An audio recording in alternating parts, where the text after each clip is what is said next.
ધોરણ 11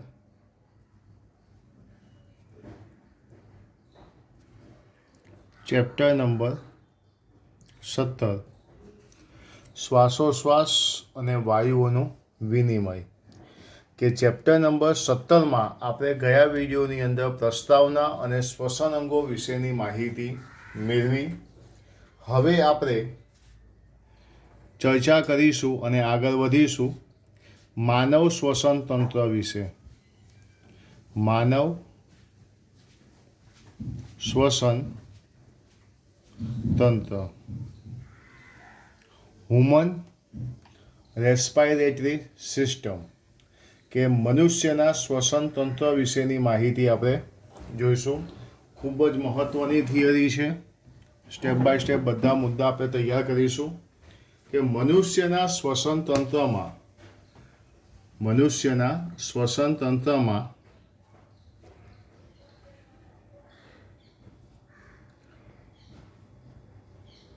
આખા વાક્યમાં અહીંયા લખવું એટલે ખ્યાલ આવે. મનુષ્યના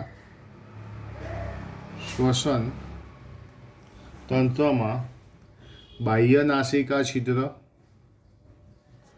બાહ્ય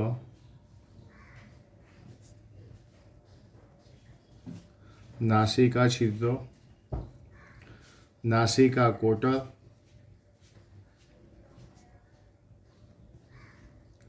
નાસિકા કોટર,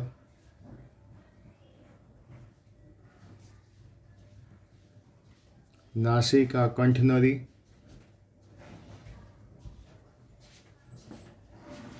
સ્વરપેટી, શ્વાસ નળી,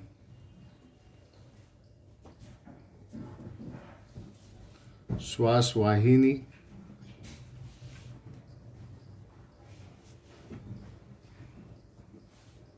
શ્વાસ વાહિકા,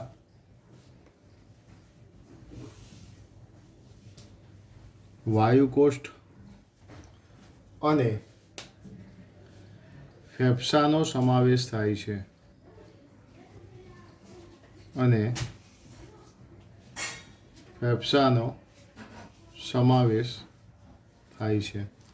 મનુષ્યના શ્વસન તંત્રમાં બાહ્ય નાસિકા છિદ્ર, નાસિકા કોટર, નાસિકા કંઠનળી, સ્વરપેટી, શ્વાસનળી, શ્વાસવાહિની, શ્વાસવાહિકા, વાયુકોષ્ઠ અને ફેફસાનો સમાવેશ થાય છે. ઓકે, તો સૌથી પહેલાં આપણે જોઈશું આજે બાહ્ય નાસિકા છિદ્રોને બધું આવે ક્યાં? નાકમાં. તો સૌથી પહેલું નાક. ચહેરાની બહારની સપાટી પર ઉપસેલો ભાગ એટલે શું કહેવાય? નાક. ચહેરાની બહારની સપાટી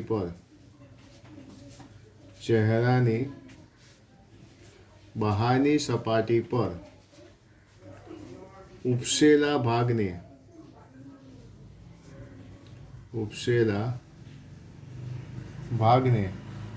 નાક કહેવામાં આવે છે. તેમાં બાહ્ય નાસિકા છિદ્ર, નાસિકા કોટર અને નાસિકા કંઠનળીનો સમાવેશ થાય છે. તેમાં બાહ્ય નાસિકા છિદ્ર, નાસિકા કોટર અને નાસિકા કંઠનળીનો સમાવેશ થાય છે.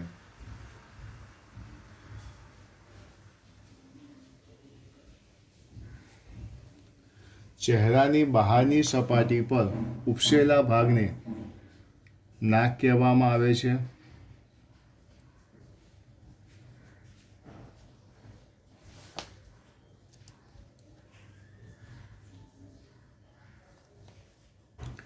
તેમાં બાહ્ય નાસિકા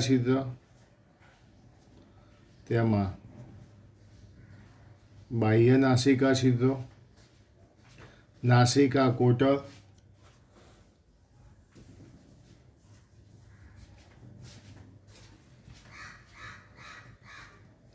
અને અંતઃનાસિકા છિદ્રનો સમાવેશ થાય છે. અંતઃનાસિકા છિદ્રોનો સમાવેશ થાય છે. તેમાં બાહ્ય નાસિકા છિદ્રો, નાસિકા કોટર અને અંતઃનાસિકા છિદ્રોનો સમાવેશ થાય છે. ચહેરામાં ઉપરી હોઠની ઉપરની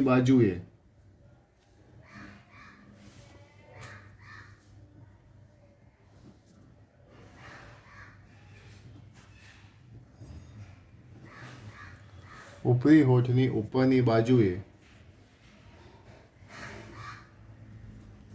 બાહ્ય નાસિકા છિદ્રો આવેલા હોય છે. બાહ્ય નાસિકા છિદ્રો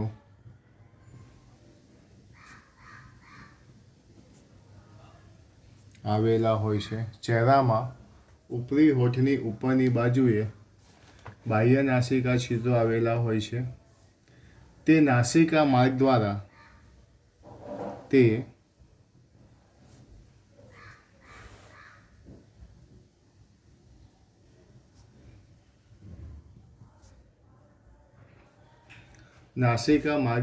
નાસિકા ગુહામાં ખુલે છે.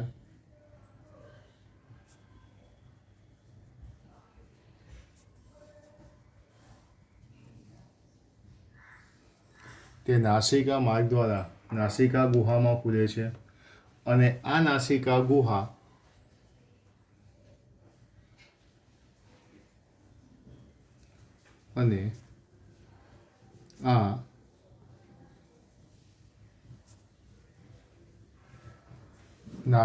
ગુહા કંઠનળીમાં ખુલે છે. નાસિકા કંઠનળીમાં ખુલે છે. ઓકે, તો આ કોના વિશેની વાત થઈ? નાક વિશેની માહિતી. ફરીથી એકવાર જોઈ લો.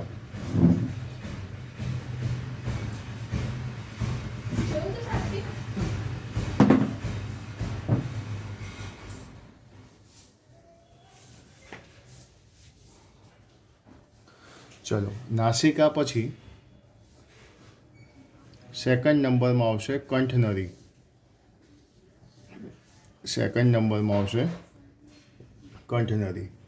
તે ખોરાક અને હવાનો સામાન્ય વહન માર્ગ છે.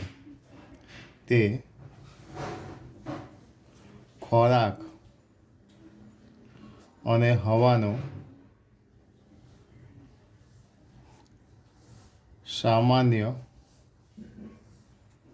વહન માર્ગ છે.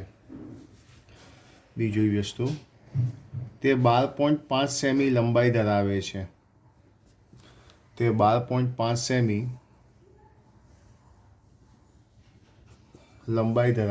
છે. કંઠનળી જે છે એ સ્વર પેટીમાં ખુલે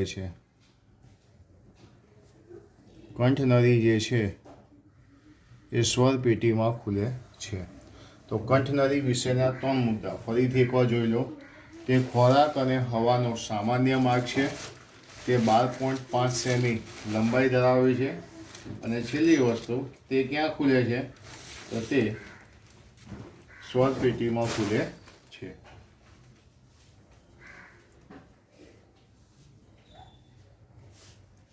તો હવે આપણે જઈશું સ્વર પેટી તરફ.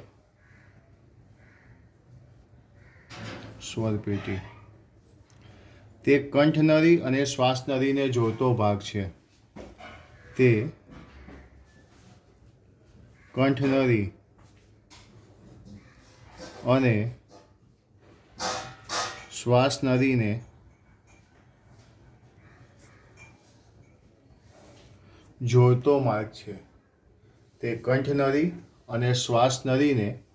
જોડતો માર્ગ છે.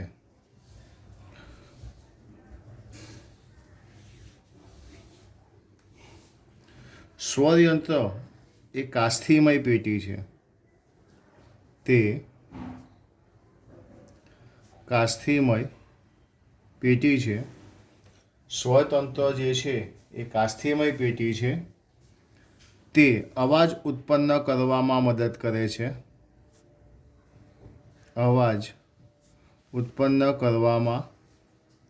મદદ કરે છે, આથી તેને સ્વરપેટી કહે છે.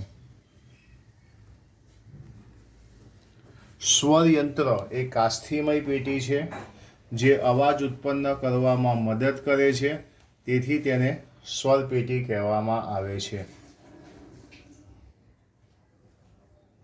એના પછી ખોરાક ગળવાની ક્રિયા દરમિયાન શ્વાસ દ્વાર પાતળા સ્થિતિસ્થાપક ઘાટીદાર દ્વારા ઢંકાયેલા હોય છે.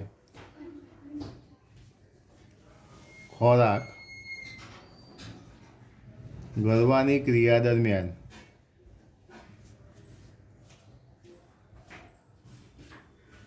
શ્વાસ દ્વાર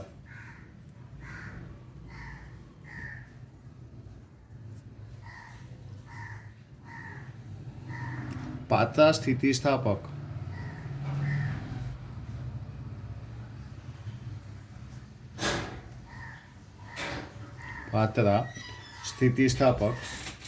ઘાટી ઢાંકણ દ્વારા ઢંકાયેલા હોય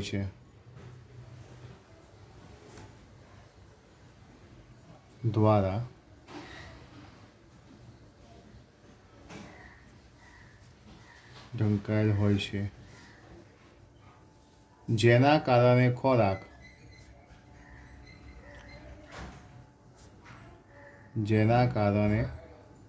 ખોરાક સ્વરયંત્રમાં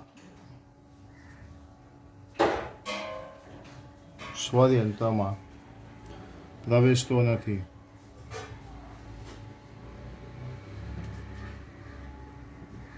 ફરીથી એકવાર જોઈ લો સ્વરપેટી વિશે. તે કંઠનળી અને શ્વાસનળીને જોડતો માર્ગ છે.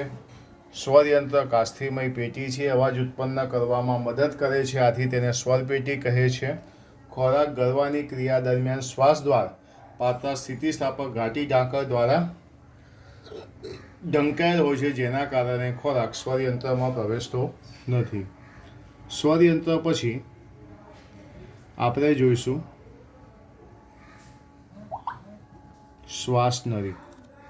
એના પછી આપણે જોઈશું શ્વાસનળી. શ્વાસનળી એક સીધી નળી છે. તે મધ્ય ઉરસ્ય ગુહા સુધી લંબાયેલી હોય છે.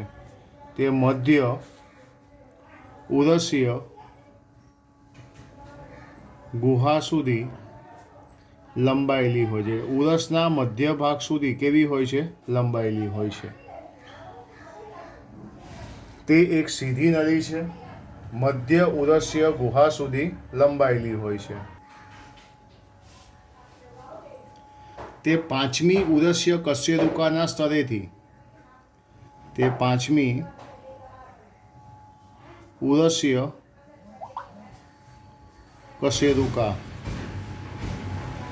સ્તરેથી ડાબી અને જમણી શ્વાસવાહિનીમાં વિભાજિત થાય છે.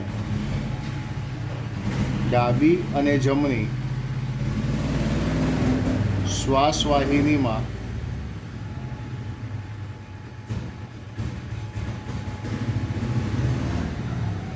વિભાજિત થાય છે.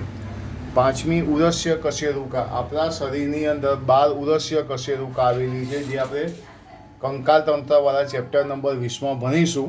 પણ અહીં જોઈશું પાંચમી ઉરસ્ય કશેરુકાના સ્તરેથી તે ડાબી અને જમણી શ્વાસવાહિનીમાં વિભાજિત થાય છે. હવે શ્વાસનળી પછી આપણે જોઈશું શ્વાસવાહિની. શ્વાસવાહિની વિશે. તો આજે શ્વાસવાહિની જે છે, તો ડાબી અને જમણી શ્વાસવાહિની પોતપોતાની તરફ આવેલા ફેફસામાં ખુલે છે. હું અહીંયા લખું, ડાબી અને જમણી શ્વાસવાહિની પોતપોતાની તરફ આવેલા ફેફસામાં ખુલે છે. પોતપોતાની તરફ આવેલા ફેફસામાં ખુલે છે. શ્વાસવાહિની ફેફસામાં પ્રવેશ્યા બાદ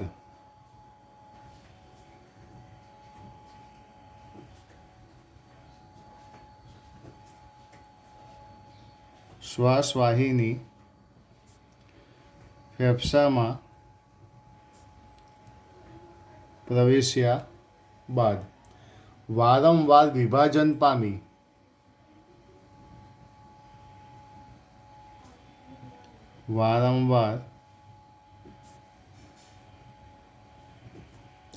વિભાજન પામી પ્રાથમિક શ્વાસવાહિની, દ્વિતીય શ્વાસવાહિની, તૃતીય શ્વાસવાહિની અને અંતે શ્વાસવાહિકામાં ફેરવાય છે. વારંવાર વિભાજન પામી પ્રાથમિક શ્વાસવાહિની,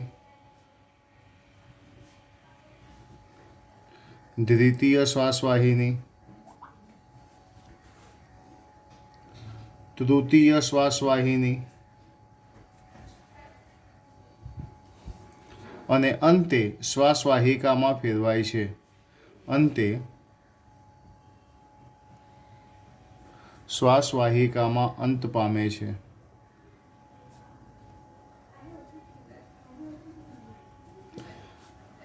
શ્વાસવાહિની વારંવાર વિભાજન પામી પ્રાથમિક શ્વાસવાહિની, દ્વિતીય શ્વાસવાહિની, તૃતીય શ્વાસવાહિની. આ જે તૃતીય શ્વાસવાહિની જે છે એને ખંડીય શ્વાસવાહિની પણ કહેવામાં આવે છે. ખાસ ધ્યાન રાખજો. પ્રાથમિક શ્વાસવાહિની, દ્વિતીય શ્વાસવાહિની, તૃતીય શ્વાસવાહિની અને અંતે શ્વાસવાહિકામાં ફેરવાય છે. એના પછી શ્વાસ નળી પ્રાથમિક, દ્વિતીય, તૃતીય શ્વાસવાહિની તથા શ્વાસવાહિકાઓ કાસ્થિમય કડી દ્વારા આધાર પામેલી હોય છે. મેં તમને જે કીધું શ્વાસ નળી પછી પ્રાથમિક, દ્વિતીય, તૃતીય શ્વાસવાહિનીઓ, પ્રાથમિક, દ્વિતીય, તૃતીય શ્વાસવાહિનીઓ અને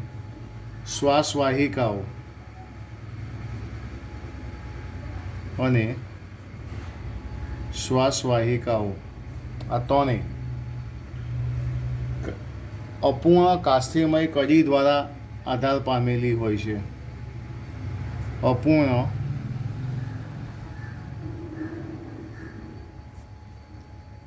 કાસ્થિમય કડી દ્વારા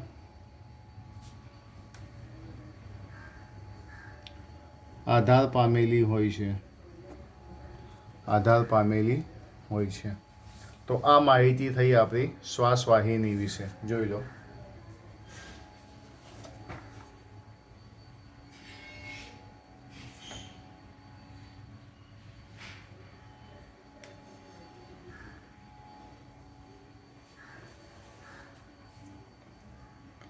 બરાબર છે. તો આ શ્વાસવાહિની પછી આપણે જોઈશું વાયુકોષ્ઠ વિશેની માહિતી.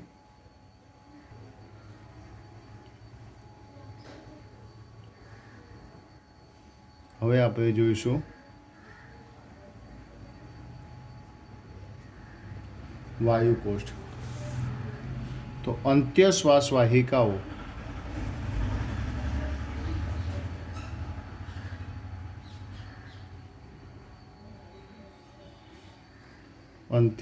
વાહિકાઓ પાતળી, અનિયમિત, દિવાલયુક્ત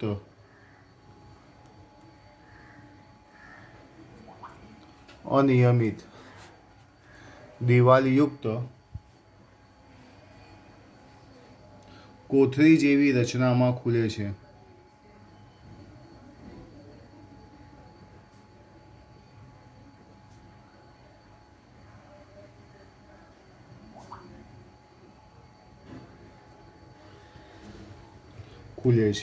જેને વાયુકોષ્ઠ કહે છે.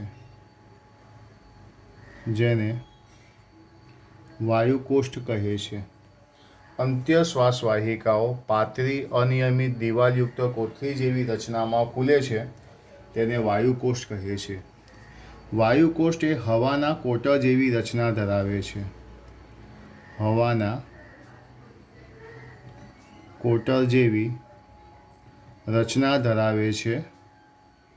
તેમાં રુધિર કેશિકાયુક્ત તેમાં રુધિર કેશિકાયુક્ત જારું આવેલું હોય છે.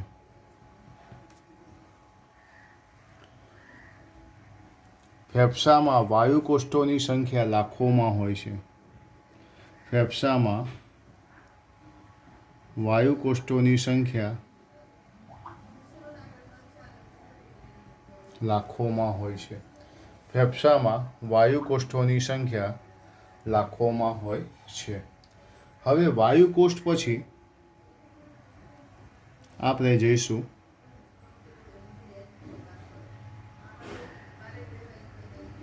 ફેફસા તરફ. વાયુકોષ પછી આપણે જઈશું ફેફસા તરફ. ફેફસાની વાત કરીએ તો તેઓ ઉરસ ગુહામાં આવેલા હોય છે. તેઓ ઉરસ ગુહામાં આવેલા હોય છે. ફેફસાની એક જોડ હોય છે. તેની ફરતે દ્વિસ્તરીય ફૂફૂસ આવરણ આવેલું હોય છે. તેની ફરતે દ્વિસ્તરીય ફૂફૂસ આવરણ આવેલું હોય છે. આ ફૂફૂસ આવરણની વચ્ચે ફૂફૂસ પ્રવાહી હોય છે. ફૂફૂસ પ્રવાહી હોય છે જે ફેફસાને ઘર્ષણ સામે રક્ષણ આપે છે.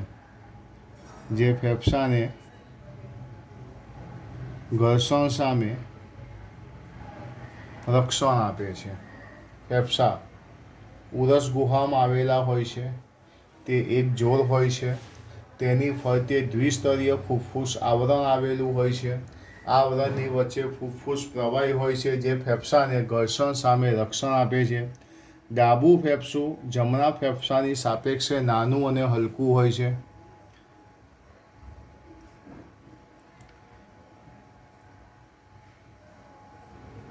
ડાબું ફેફસું જમણા ફેફસાની સાપેક્ષે નાનું અને હલકું હોય છે. એકચ્યુઅલીમાં વાત કરીએ તો ડાબા ફેફસાનું વજન જોવા જઈએ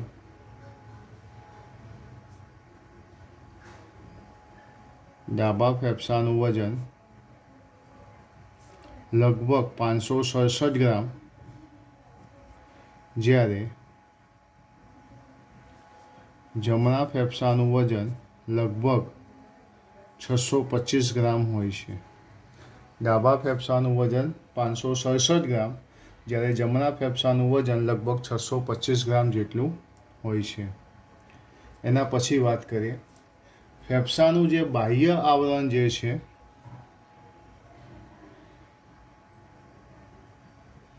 ફેફસાનું બાહ્ય આવરણ જે છે એ ઉરસ ગુહા સાથે અને અંદરનું આવરણ જે છે અંતઃ આવરણ એ ફેફસાની સપાટી સાથે જોડાયેલું હોય છે. ફેફસાની સપાટી સાથે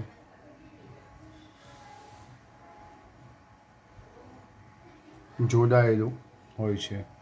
ફેફસાનું બાહ્ય આવરણ ઉરસ ગુહા સાથે અને અંતઃ આવરણ ફેફસાની સપાટી સાથે જોડાયેલું હોય છે. મોસ્ટ આઈએમપી MCQ ફેફસા પૃષ્ઠ બાજુ એ કરોડસ્તંભ સાથે પૃષ્ઠ બાજુ કરોડસ્તંભ દ્વારા વક્ષ બાજુ ઉરોસ્થિ સાથે વક્ષ બાજુ ઉરોસ્થિ અને પાર્શ્વ બાજુ પાંસળીઓ દ્વારા જોડાયેલા હોય છે.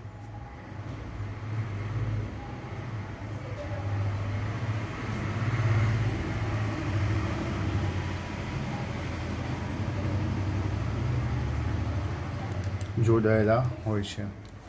તો આ થઈ માહિતી આપણી ફેફસા વિશે.